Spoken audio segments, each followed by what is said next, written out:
Let's start with Syria 1949. Yeah, so Syria gets its independence from the French Empire right after World War II, 1946. And the first president of Syria is a guy named Al-Qawatli. It's a fledgling state. It's a republic. They're having free and fair elections. They're trying to make things work. And in the middle of this, there is a, a coup d'etat. The coup d'etat is launched by the CIA. There's a guy named Miles Copeland, who, by the way, was also a musician. So it's possible people have heard of him. He was a jazz musician. His son, I think, became the drummer for Sting. So there was like a little bit of a family thing. He was in the CIA, and he he goes to Syria and launches this coup d'etat, and they topple the Kowatli government, and it's catastrophic. Syria will then end up spending years trying to dig itself out, 9 years, trying to dig itself out of this. If I remember correctly, Syria ended up with 11 governments over the course of that 9 years. Like it was just coup after coup after coup. At one point, a guy who had been pulled out of government by a coup ends up doing a coup again and getting back in. Like it's a mess. It's a disaster. Finally, in 1958, Al-Qawatli gets back into power. He manages to get back hold of the Syrian state.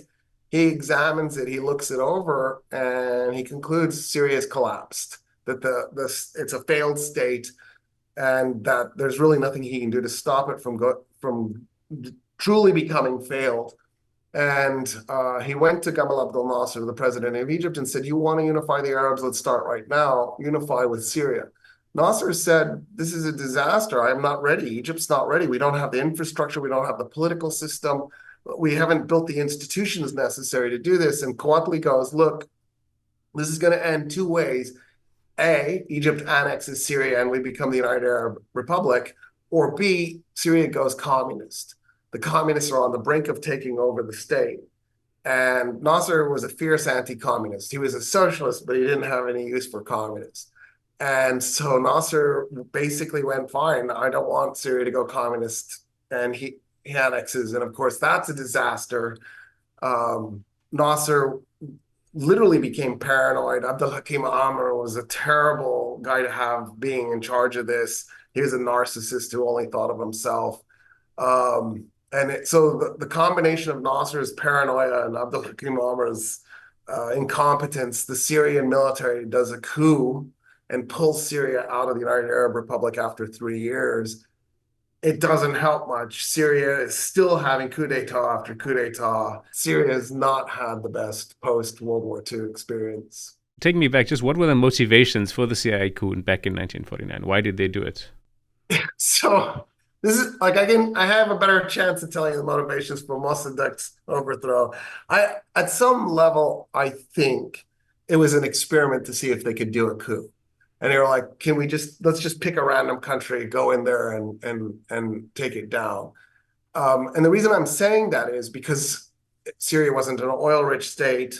Syria's economy wasn't big enough to care about it one way or another. It wasn't like Syria was promoting some kind of ideology that the United States didn't like. Like there's no real good analysis, I think, that you could come up with a real motivation for doing it, other than we just want our guy to be in charge in another country. But the problem is they didn't get that result. They just got a series of coups that followed.